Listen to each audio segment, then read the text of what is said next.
All right, we're on Kapitel 34, and I believe that we did the last pasuk we did last time was pasuk Dalid. So we're on Hay. That was a very popular pasuk. Gadol Hashem iti Ramim Shemo Yachtav that we say about the Kriyas Torah. We take out the Torah. Anyway, so basically what we're talking about is this process of going from the bottom to the top, and from the idea of being at the bottom and having to be mamtik the gvurus, as we talk about, we're sweetening up the dinim and trying to raise ourselves up to a higher level, and then we actually get to that higher level, where to the point where Gadol Hashem iti and Ramim Shemo Yachtav is referring to this panim b'panim. Yachtav is together. So we're both the zocher and the keva, the female and male, are coming together on this high level of Yachtav. And Gadol Hashem iti, it's like going up to the top levels of Hashem, of the Shem Havaya, and Roimim Shemo Yachtav. We're going to raise up and elevate the name together. Okay. So now he goes back and he says, why did this happen? How did I get to this level? Dorashti es Hashem ve'anuni, that I sought out Hashem. Dorashti, I sought out Hashem, and he answered me. So, and anoni is also, he says, is a lashon of oina, which is also referring to the zivig of Zohar and Nekeva, of male and female. So that's, again, the highest level, and that's what we're working towards. And imikol migiroisai hitziloni. So migiroisai is an idea of gerus and tsuris, that this is being exiled and thrown out of various.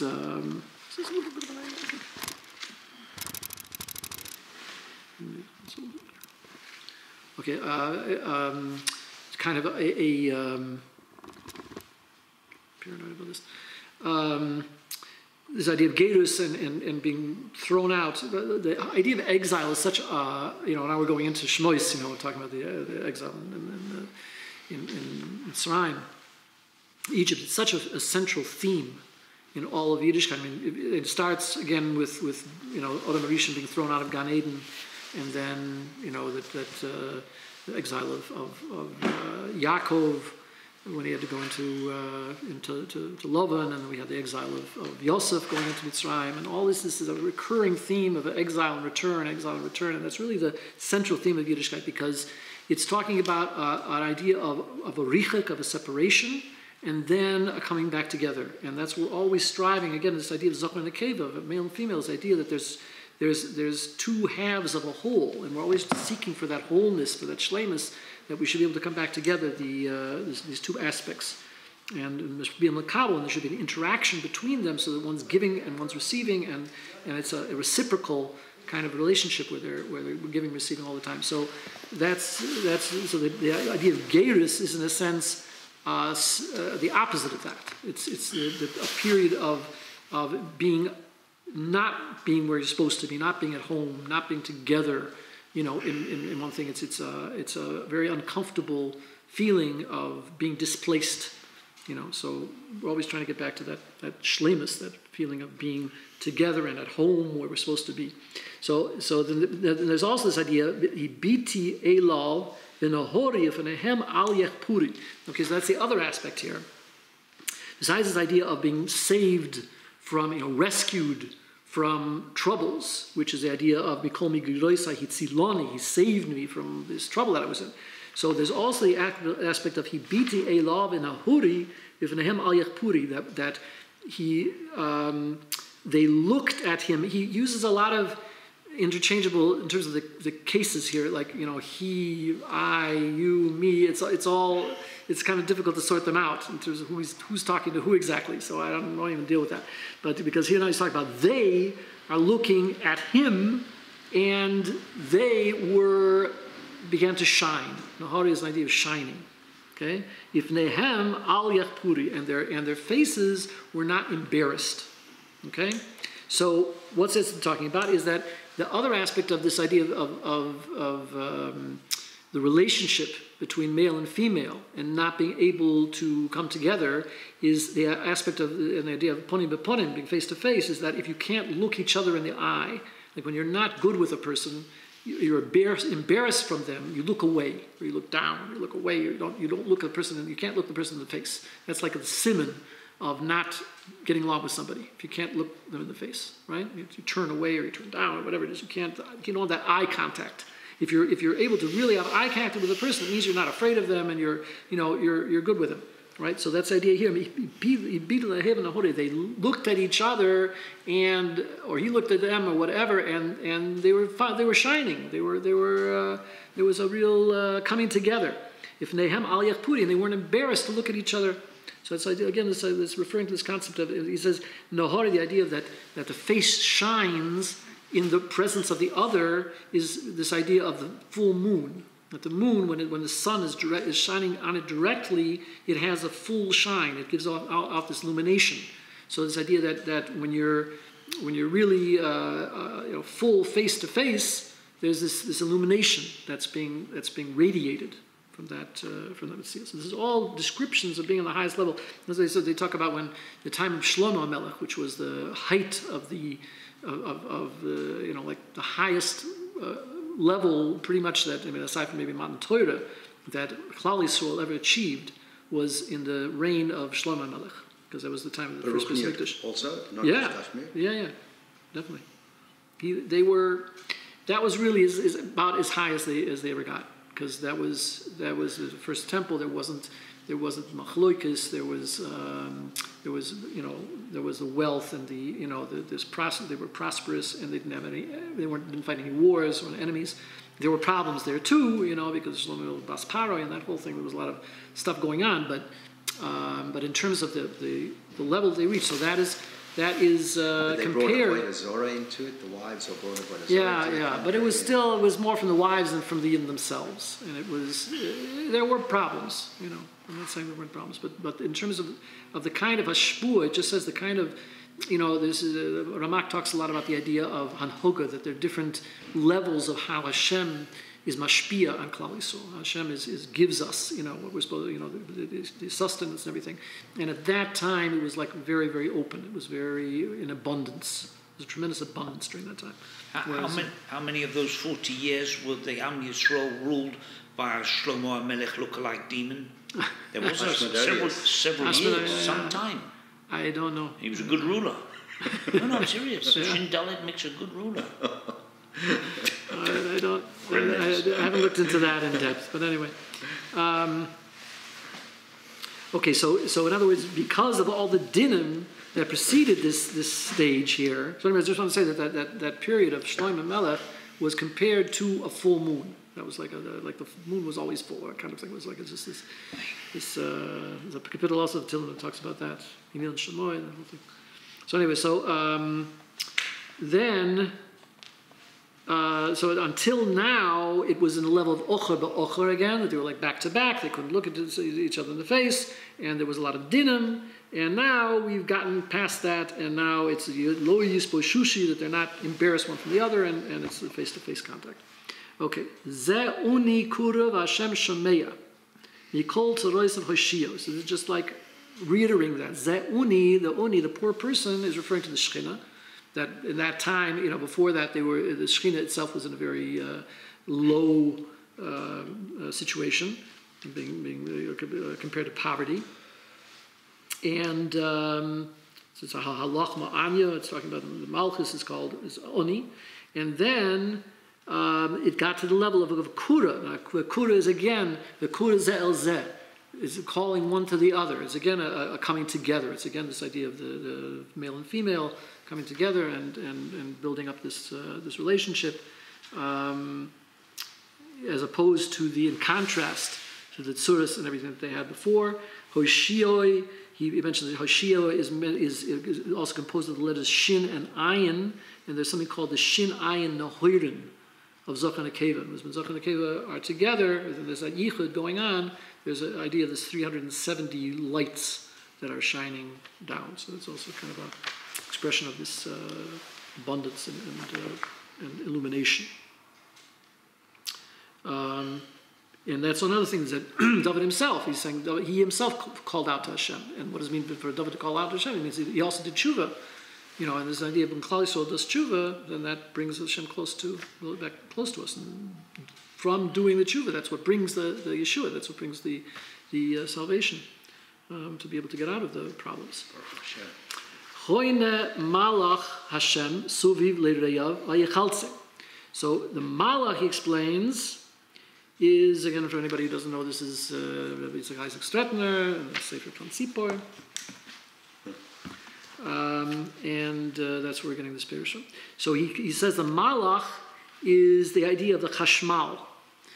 Chashmal in Hebrew today is electricity, but this chashmal is this force from in Shemayim that's like, it's like the radiation of an energy and a life force, that kind of thing. So he refers. Is it mentioned? I know it's mentioned in Echeskel. Yeah. But it's mentioned other places also. No, but here he says that the remez to it is that the Roshei Tevos of where do you say that? Someplace else. He said that the Roshei Tevos of Mizmor Shir Chanikas Abayis LeDavid is the Roshei Tevos of Chashmal. It's not in this kapitel. That's a different kapitel. But that's Roshei Tevos of Chashmal. And because it's talking about Suviv, so Choyne Malach Hashem Suviv is encircling or encompassing. So that's, again, a reference to this idea of the Or Makif that we talked about, this encompassing light, which is a protection, that it's surrounding Klal Yisrael from all sides, that it shouldn't be attacked from the klippus, the chitzonius, all of these external forces that are trying to be mekatrig and to bring it down, to sabotage it. So this malach, meaning the chashmal, is encircling it to protect it from the chitzonim. They shouldn't get, and also this idea of them, they shouldn't grab this piece of the kedusha that they want to get, so that they can be sustained from that, and that gives them, when they get a hold of the kedusha, that gives them power. So if we can keep them away from the kedusha, that's a good thing. Okay, so then we got this very central and important pasuk, which I really love. Tamir I ki toiv Hashem asher yagever yachse boy. Okay, so Tamir, this is again a little bit of my own explanation of that pasuk and why it's so important. But Tamir is talking about senses. It's talking about sense of taste, the sense of sight.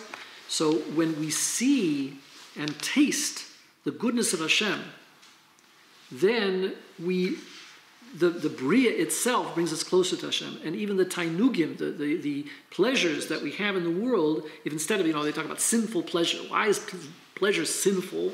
Why do people perceive pleasure as being sinful? Like if I'm having too much of a good time, it means I must be doing something wrong, So if the reason why they have that perception,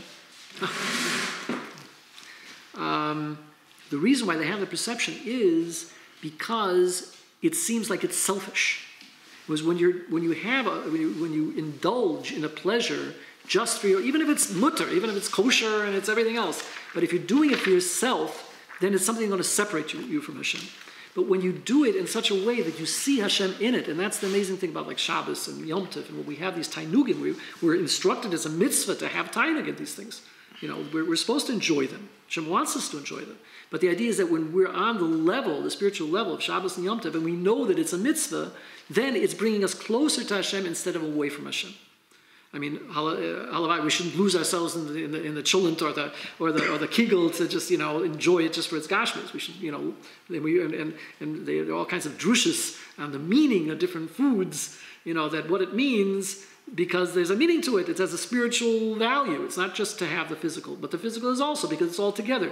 On Shabbos and Yom Tov, there's an idea of a unity of the physical and the spiritual, where we're supposed to enjoy both. But if we're only enjoying the physical, obviously there's something wrong. But if we're enjoying them both together, and it leads us to a gratitude to Hashem, an appreciation that Hashem wants us to be happy, wants us to have good things. So I was thinking that the fact that the pasuk says here, Tamar Iki Toiv Hashem. So the whole Brias Olam was talking about the Yad Hashem Vayelkim Ki Toiv, and everything that he made. He said it's Ki Toiv. What does it mean Ki Toiv? So in this context, Toiv is indicating that Hashem saw that this was going to be enjoyable. This was something that was going to bring a tainik to the Bria.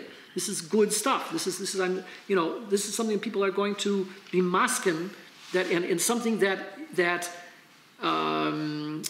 reveals to them that I am good. Hashem is saying, I'm good. I want the best for you. And the fact that you're able to enjoy these things is a very big. When you see something beautiful in the world, and you see that as a proof and an indication and a manifestation that Hashem wants beauty in the world. Hashem is a chasal al yofa. He wants to protect things that are beautiful. And it is that Hashem, the fact that Hashem created such beautiful things in the world, beautiful people, beautiful flowers, beautiful babies, beautiful, sunsets, everything that we see beauty in the world is just a manifestation of Hashem's beauty, of Hashem, that Hashem wants that beauty to be there and wants to share that with us, and that we should have, we should have a mutual tainug, and that's something we can, and it's only if we appreciate it, it's from Him. We have to know where it's coming from. We've talked about this before. Anyway. So he says, and not only that, he says, Ashrei hagever yachseboy, that when a person trusts in Hashem, the place is a meaning of trusting, we're talking that he believes that this is all from Hashem. So then his Ashrei, he comes to a level of simcha. Ashrei is talking about simcha.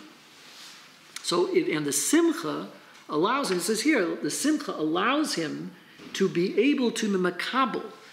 Because Hashem, that's another big thing, is that the being able to mekabel the good is a very big thing. And for example, if a person is really sick, so you give him wonderful foods to eat, he's not going to be able to eat it.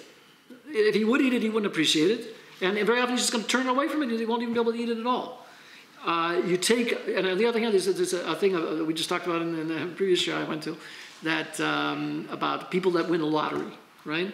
So it says particularly a poor person who wins a lottery doesn't know what to do with the money, and it can destroy them.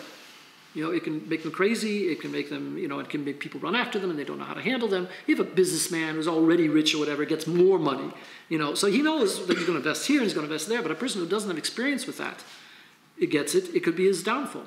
And the same thing when we talked about by the Holocaust, people that they were so impoverished, they were so starved out from sometimes years of not eating, and then all of a sudden they didn't know what they were doing. Their liberators came and brought all kinds of fatty foods and things like that. Because they saw how starving they were, and these people some people without any seichel at all just ate tremendous amounts, and a tremendous amount of people died.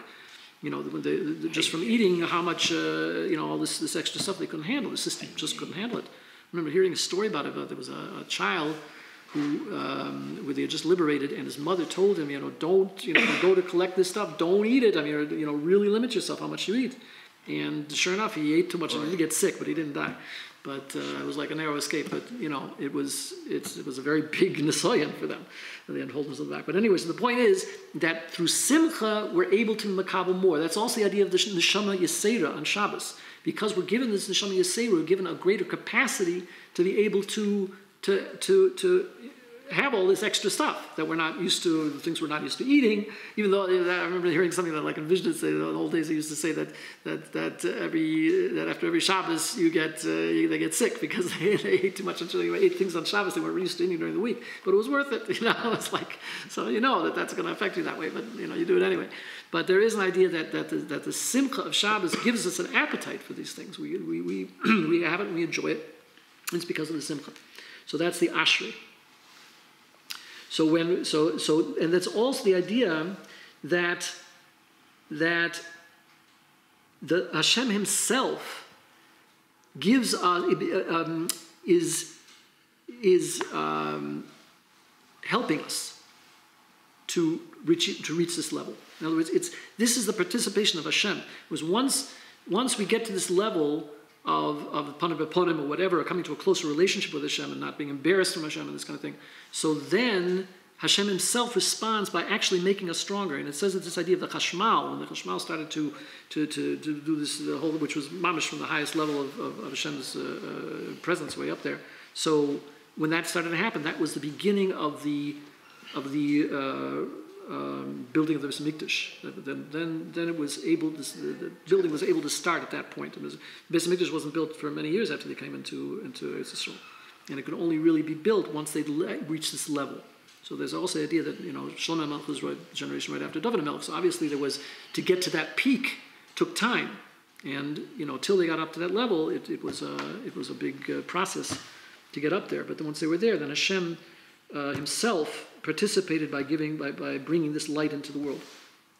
Then it says, Yiri Hashem kedoishav ki ein machzor lireyav.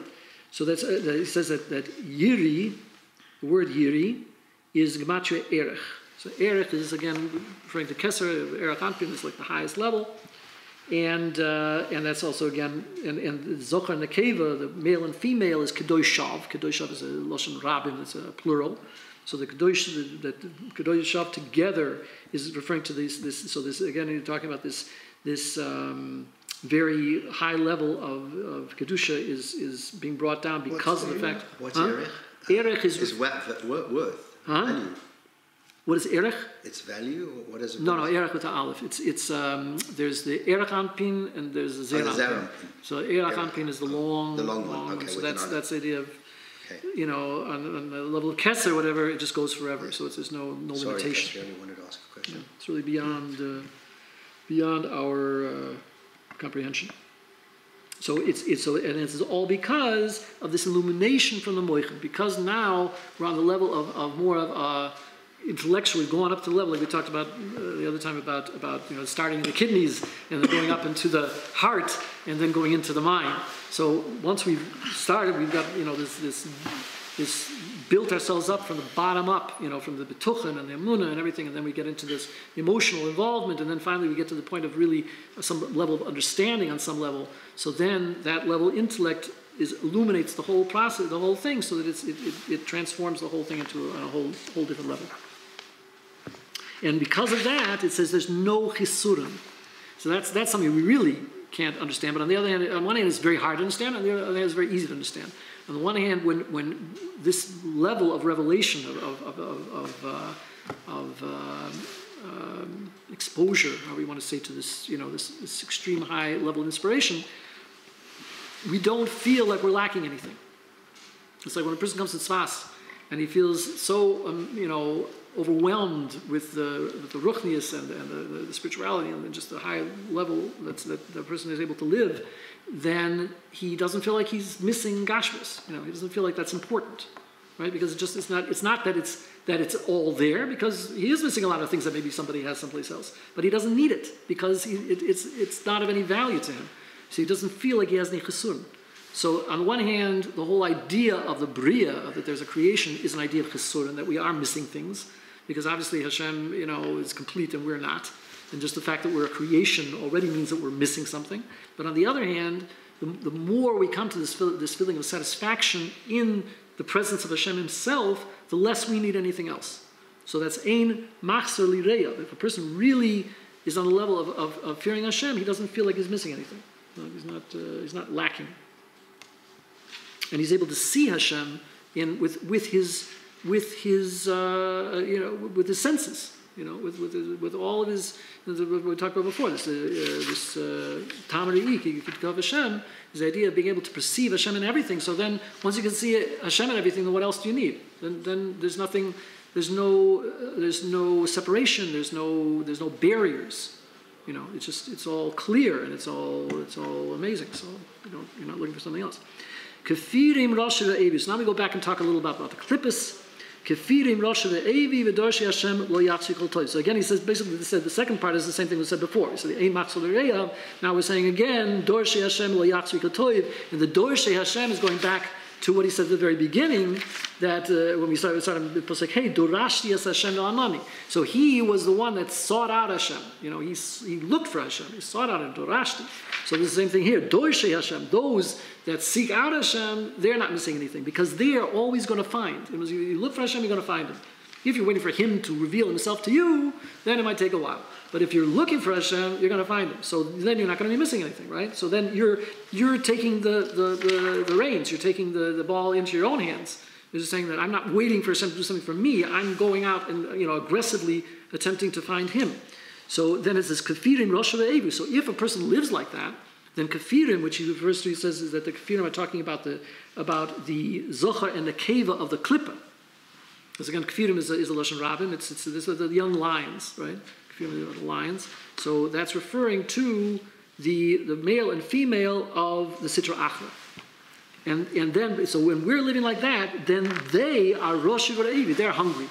Because they're impoverished at this point, because now we're getting all of the shefa for ourselves, and they can't get it, and they can't get to it, because we're protected by the chashmal, and we're enveloped by them. We're looking for Hashem, so we don't have time for them. We don't give them any chashivas.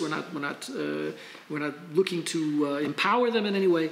So the fact that we're looking to get closer to Hashem, so that stars them out. Now they're not able to get, and this is really this very wording that talks about as if they're mamash being starved out refers to what we were talking about before, about this concept that the clippers are trying to get nourishment from getting a piece of that kedusha.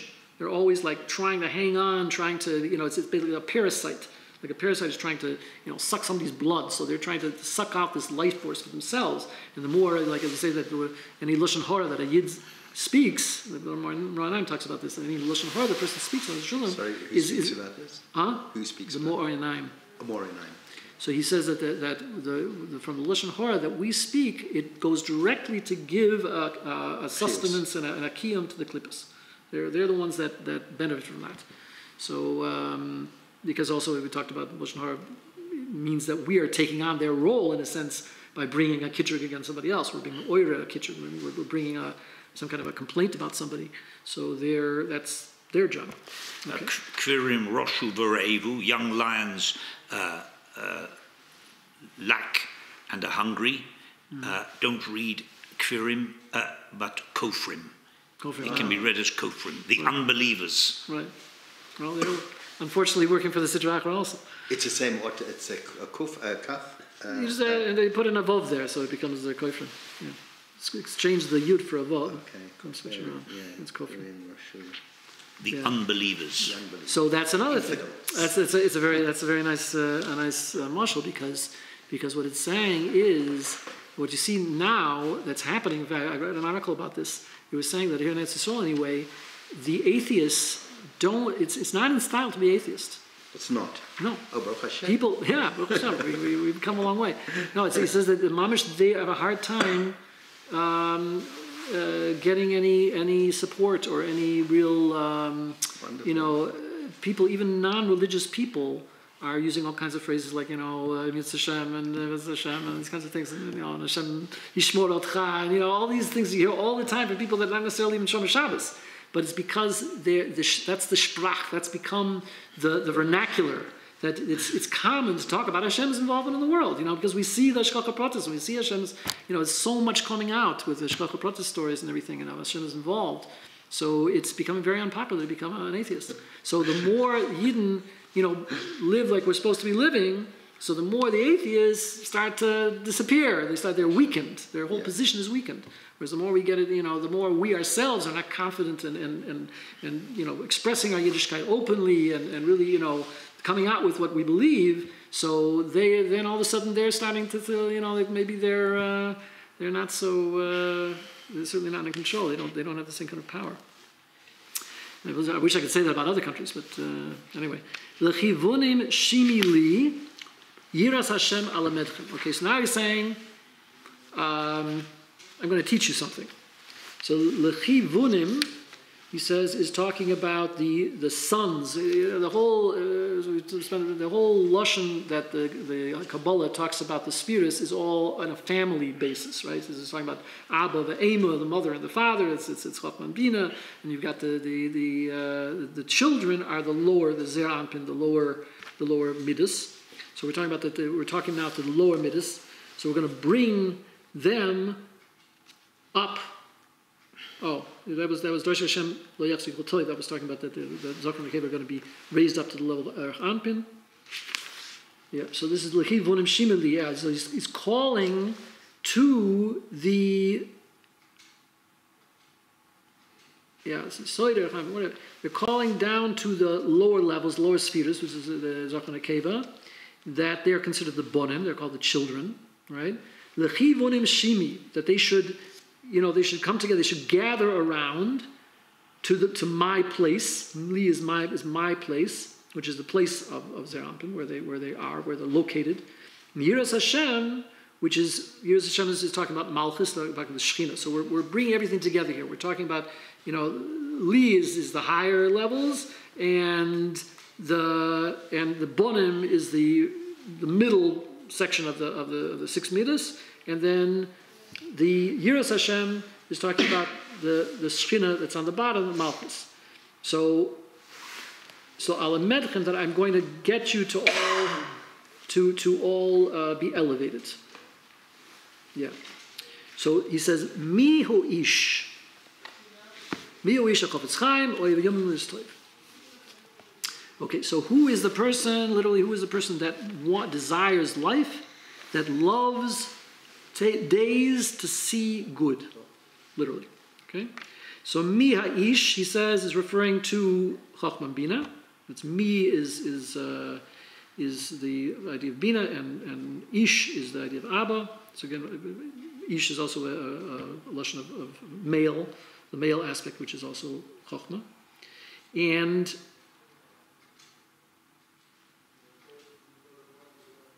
okay, so when they're going up all the way up to this level of Erech Anpin, which is, this very, very high, even higher level, that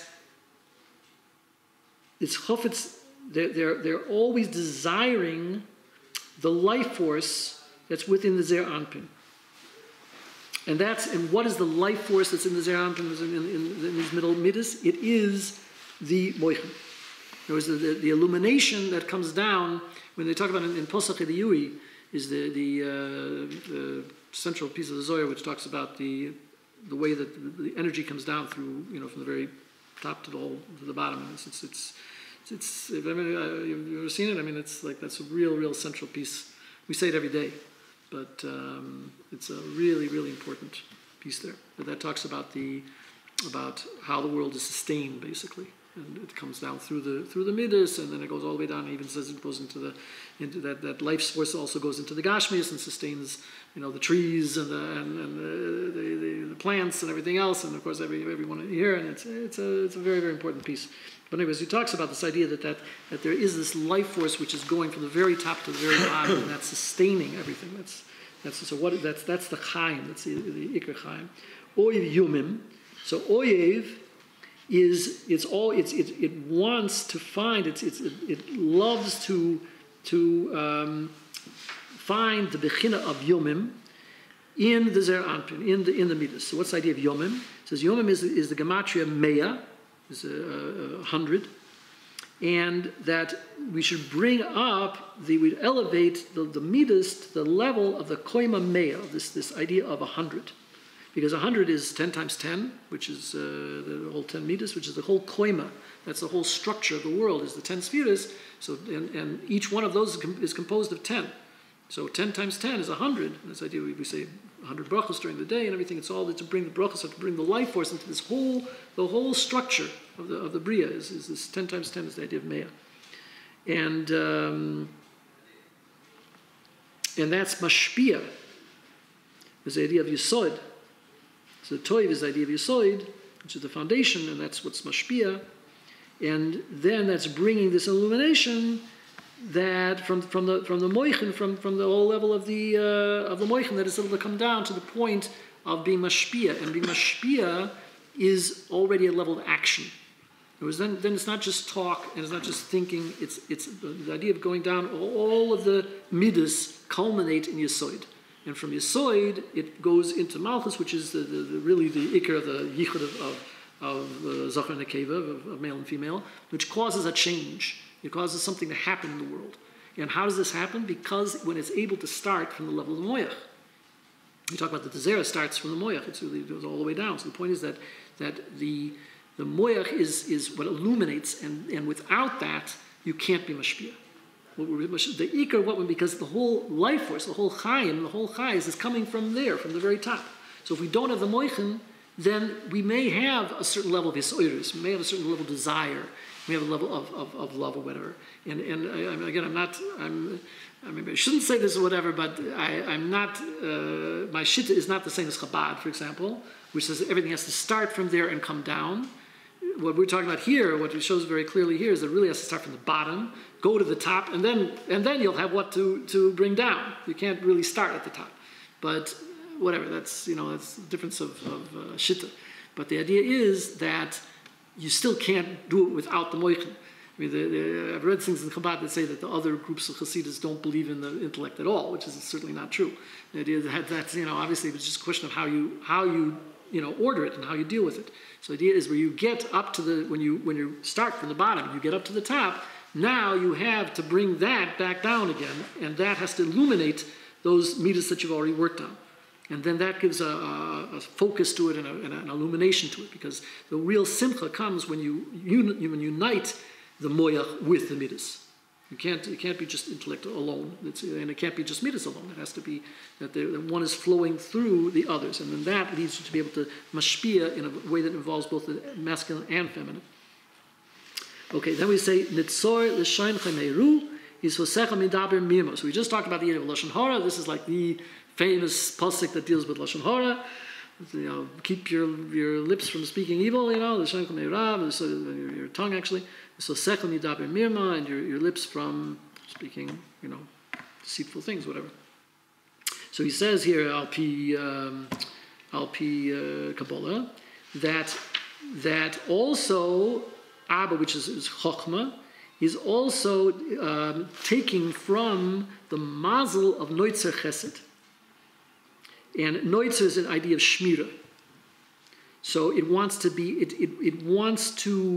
preserve, let's say, and protect the idea of the midas, Zampin. So it's not detached. It's something that's very involved. The intellect is not something that's attached and theoretical. It's something that is involved in the midas, and it wants to protect the midas and guide the midas. So it's protecting. What's the idea of protecting? Protecting is holding back. Protecting is something that's guarding, which is preventing other things from bad things from getting in, and preventing good things from getting wasted or whatever. It's an idea of shmir, of protection. So that's the real chokhmah. When a person is wise, the idea of wisdom is when you know how to protect things and how to use gevura in the right way, that you don't let things get out of hand, and this idea of shmira, that if a person has real discretion, if he's able to control, self-control, he's able to control, which comes out the most in terms of speech, the way a person controls his speech, when he knows what's appropriate to say and when's it's appropriate to say it and to whom it's appropriate to say, and all the different gedurim, siyogim, all the fences that we have to have around that. So that's shows his wisdom, and that is so that's protecting one's and the tongue is certainly, the speech is the thing that is the most likely to get us in trouble, because it's so easy to speak. There's like very little barrier. You say that there's the teeth and there's the lips and everything's trying to keep us from, it's supposedly there are physical barriers to just talking whatever you want, but there are people that speak without thinking at all. So this is the idea of, this again is talking about the unification of the moichin with the intellect, with the midas. Is the best example of that is perhaps speech, because when you speak without thinking first, then that's when you get into trouble. If you really think before you speak, and then the thinking is you talk about moyach hasholit ala leiv, but halavai it should be moyach hasholit ala loshen. We should have be on the level where we really think before we speak. From Square Rebbe, I'm sure there's something I'll never forget that he said that before you say anything, you have to think about what's going to come out of it. It was what is going to, you should be mamish, weigh your words in such a way that you think what is going to be the consequences of what I'm saying now. How is the other person going to take it? Is it going to go further? Is it going to cause problems later on? Is it going to get back to me? What is it? Make a cheshbon. What am I accomplishing by saying this? Should I say it? Shouldn't I say it? And really think, before you say something. Because it's so easy to talk and not to think first. So, something, and also they talk about it now during the period of Shovavim, we're talking about taking the Yisoid. It's also, the Bris HaMor is connected to the Bris HaLushin. So just like we're talking about the doing tshuva for any aveirus that we've done, in the Chatzos Nirim and these kinds of things, we're also talking about the begam of Lashon Hara, because the Lashon is mamish connected to that. And it says Peh. He says Peh is gematria Shechina. So it says, and it also says that in Pasuk Eliyahu. It says Peh is gematria what? Peh Shechina. Shechina. Yeah. So it says Malchus Peh. Shekhinah is Malchus, and it says Malchus Peh. So the Malchus is talking about the mouth. Okay, so he says Medaber Mirma. So that's the Sitra Achra is talking about Mirma. So and Aseh Toiv is that we should always bring Toiv, which is again the Midas, Zerampin, and Kedusha, that they should always be on a level of Toiv, and which is also the idea of Yisoid. And Bakei Shulam. So again, if we really speak with the proper Yishuv Das and with really considering what we say beforehand, then it will lead to Shalom. That will be the result of what we're doing by controlling our speech is Simei Rava Aseh Toiv Bakei Shulam and Rodfehi. That we should be constantly seeking to make Shulam, and that is largely, the biggest thing that causes a lack of Shalom is if we don't speak properly, if we don't know how to speak. And Bakei Shulam is again an aggressive thing. It's a proactive thing. We have to run after it. We have to pursue it. Something that very often Shalom will run away from us, and we have to actively pursue it and try to make Shalom between people, try to make Shalom between ourselves and others, even if there are other forces that are contradicting that. There's it's like in the face of Machloikus, to be actively pursuing Shalom is a major accomplishment. It takes a major effort. So and also this whole idea of Simei Rav Aseh Toiv is a big discussion in itself about which comes first. That there are a lot of discussions about this idea of do you first, try to conquer your Yetzer Hara so that you don't do anything wrong before you start to do, actively do good or go, towards taking on, good things to do. So the question is which. There are a lot of people that say that you shouldn't try to work on yourself so hard to begin with, because then you might just get discouraged.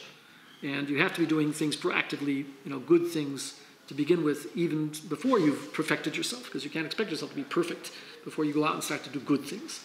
But on the other hand, if you try to do good things without making an effort to correct your kasroinus, your bad characteristics, then this idea of toivel v'sheretz b'yudoi, that if a person is toivel in the mikveh and he's holding a sheretz, a rat or something, a snake or whatever it is that would make him tuma, so it's the mikveh doesn't help.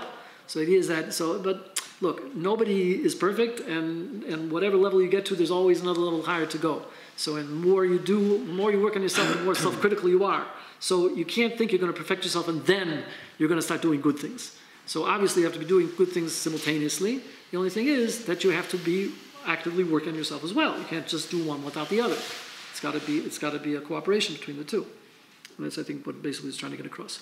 Okay, Einei Hashem el tzadikim be'oznav el shavusam. Okay, so the Poshet Pshat is, of course, which is also a very obvious thing, and why we go to tzaddikim to daven for us and to try to get their intervention, or going even to kvorim or whatever it is, to get the participation of the tzaddikim, because it says openly, Einei Hashem el tzaddikim, that Hashem is looking at the tzaddikim, the oznav el shavusam, and he hears their cries, he hears what their prayers. So the idea is that how can you say Einei Hashem el tzaddikim? So he doesn't look at everybody else; he sees everybody else too. But the idea is that tzaddikim can survive that kind of inspection. In other words, Hashem can look at what the tzaddikim are doing, and he gets nachas from what they're doing. Whereas he might look at somebody else, and the other person would say, "Don't look at me, close your eyes, look the other way, because I don't want you to see what I'm doing." So it's a question of so Hashem Taka does look away, and Hashem, there are things that Hashem doesn't want to put a regular person under the kind of scrutiny that he puts the tzaddikim under, and that's why they say that the tzaddikim are judged because kutasara, that even like a hair's breadth, that they're judged on very, very dakistika things, very, very subtle things that a normal person, if they would be judged on that standard, wouldn't be able to survive a minute. But Hashem is able to put them under that kind of microscope because they'll survive. They can handle it, and they'll still be able to.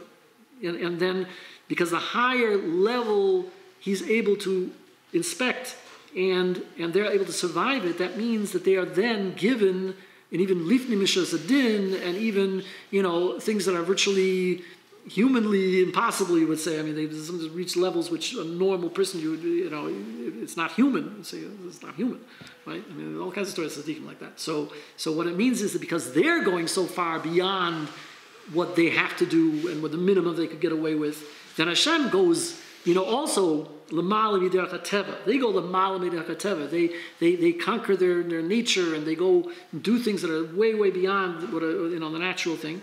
So then Hashem responds to their prayers in also a supernatural way. And it's also not derech hateva. So that's the explanation why they get that special attention in there, and that we seek their intervention because they can get to places which we just can't get there. So he interprets it to be that they're mashpiyim tumid moichin. This ayin is talking about moichin again. Moichin of Abba, of Chochmah. So they are like continually, a tzaddik is able to continually receive a stream of inspiration and illumination because he doesn't have all those barriers. Because he's already conquered a lot of the things that are getting in the way. And he has a much more direct connection. It's not always being interrupted by it. It's like if you were listening to a radio broadcast and you got all kinds of static, or even a telephone conversation, you get all kinds of static on the line, you can't hear what the person's saying. So within ourselves, if our minds aren't clear, we have all kinds of static. We're not able to receive the shpor that Hashem wants to give us. But if you're able to clear your mind and focus and really be directly, face to face with Hashem, and you know that it's coming from Hashem, it's not coming from your own head. That Hashem is trying to communicate with you moichin. He's trying to give you moichin. He's trying to mashpia these moichin to you. If you're open to it, and it says, if you really, if you listen to the Torah as if Hashem is talking to you now, you'll be able to absorb, 100 times more than you can if you think that you're just sitting in front of a sefer and learning. If you really see Hashem is speaking to you, it's on a whole different level. So a person that's on that level is able, even talking about Yitzchak Skver, I think that he had a whole library full of spurim, and he had learned all of them because he just went through them and he learned it. He absorbed it. He got it. There was no barrier. So much of us have this barrier. Like I was talking about my grandson. I was talking about the ones getting bar mitzvah, and it was just he was so interested in everything else, besides the Gemara, that it was a barrier to understand the Gemara. Once he decided, no, I got to open my mind to the Gemara. This is what really counts, and all that other stuff is shtus. So then all of a sudden it just filled his mind with Gemara. Mama should turn the switch from one minute to the next. Totally interested because of attitude. Just attitude. You have so much Yitzhak Hara and so much, and it's exactly what the Yitzhak Hara is here to do, is to test us by trying to put in all kinds of other things. They talk about, about Bittul Torah and the solution in Pirkei Avos about have a lot of other distractions to give you. Want to get distracted? I can give you a bunch of distractions. Because there's no lack of distractions. You can get caught up with all kinds of other things, and I don't have a head for Torah anymore. By the way, this whole Kittel I meant to say is the olive base. Every posuk is from in the order of the olive base, and the olive base itself, the word S, Aleph Tuf, is very often referring to the Shechina, because the Shechina encompasses everything from Aleph to Tuf, from the very top to the very bottom. So that's why the olive base is koil everything. It includes the entire bria from Aleph to Tuf. The whole world was created with oisis. Okay. Panei Hashem ba'oisei ru l'hachris me'eretz zichram. So this is the idea of krisa is again cutting off. So he says that the klippus, the Sitra Achra, wants to cut off the world from the hashpua. He wants to make this division and cut off the ruchmis from the gashmis and make a division between them, that it can't be mashpia. So that's the idea that so when Hashem is Panei Hashem, when we got the face of Hashem, the pnimis of Hashem, that's coming down the way it's being revealed, the way it's supposed to be, then that will cause the evil to be cut off instead of allowing them to cut us off. It's really it's like it's like self-defense. If a person's out to get you, you have the pressure to strike first and kill them first. So it's the same thing. The evil, the Sitra Achra, is out to get us. its whole purpose and its whole survival is trying to separate between us and Hashem. So we have to go and aggressively cut it off before it cuts us off. And it's mamash a war. It's in its self-defense. You have to look at it that way. I'm trying to just get rid of it. Okay, so then he says, so Akiv Hashem Shomeya Mikol Soreisim Hitzilim. Again, if we really believe that Hashem is going to respond, that Hashem is listening, and Hashem hears our cries, then we'll cry with the real intensity and the real, emina and betochen that is required, and then Hashem will save us. Mikol Soreisim Hitzilim. He save us from all the tzuras. Tzuras being again a lesson of narrowness, which can also refer to narrow-mindedness, where we don't have this clarity of vision and we think that everything's very narrow and very, very cut off, and then we have to broaden our mind to see that Hashem is behind the whole thing anyway, and it's really, we're going to be saved in the end. Kurav Hashem l'nishberei leiv. So that's another ingredient that we have, that Hashem is close davka to those that are in a level of nishberei leiv, which is this idea of the shvira, that a person has to go through a level of being broken down, so that he's not self-reliant and he really is relying on Hashem. So that this in the idea of Shiur Sakelim, that what he says here that it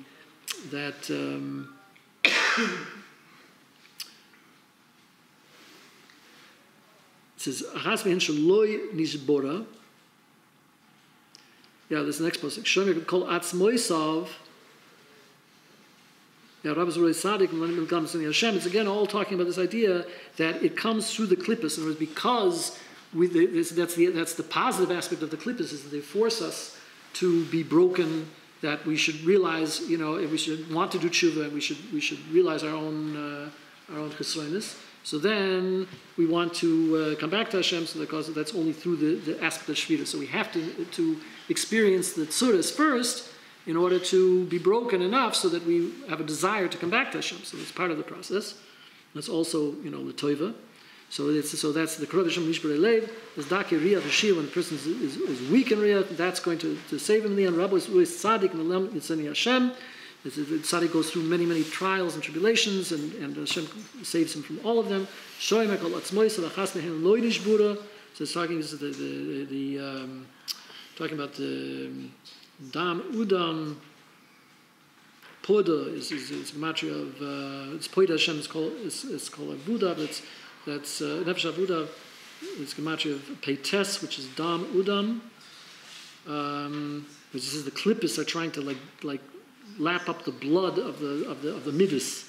And that's the idea of mispoisesis b'damayich, of that the klippus have this nourishment again from the dam. And that's the Golis and the Oni. It's Udam. Hashem. It's again to Moises Rusho Ru'u V'Soini Tzadik Yeshumi. Also, he says Achas Mehen Lo Nishbura. So then, in other words, we're broken ourselves. We break ourselves down, but in the end, we're not broken. In the end, we Hashem builds us up again, so that we're not actually completely broken down. We have recovered from that. As the Shevel pulled tzaddik the come. No matter how many times the tzaddik falls down, he always rises back up again. So that's the people who. So instead of we started out talking about how we're embarrassed to look at Hashem, but in the end, the Rishuim, the Klippas, are embarrassed. So the ones who hate the tzaddik, they're embarrassed, or they're found to be guilty. He goes back again to the idea of Poida Hashem, that we said before. So the idea of Poida. And Poida is also this idea, the Nitzitzim Choisim is also the Nitzitzis, he says, and it's from Avam Eim also. So the Yichud of the tzaddik in Klal Yisrael is Mala Nitzitzim. When the tzaddik is united with Klal Yisrael, it's another aspect, is this idea that when the tzaddikim are together with Klal Yisrael, and there's a yichud and a shalom between the tzaddikim and Klal Yisrael, and they're again a give and take. The Yaakov Yosef talks about this many times, about the idea that the the rich people, that are able to support the tzaddik, they can give gashmis to the tzaddik, but they have to seek the ruchnis from the tzaddik. In other words, they don't have, maybe not big Talmidei Chachomim, so they don't have the ruchnis, and the tzaddik can give to them ruchnis, but the tzaddik doesn't have any gashmis, so he has to get from them. So they're mashpia gashmis on the tzaddik, and the tzaddik is mashpia ruchnis on them. So there's this reciprocal thing that has to go on, and that's again this idea of Zok and Nekeva, and it leads ultimately to the unification and the yichud of Zok and Nekeva. Okay, that's basically it.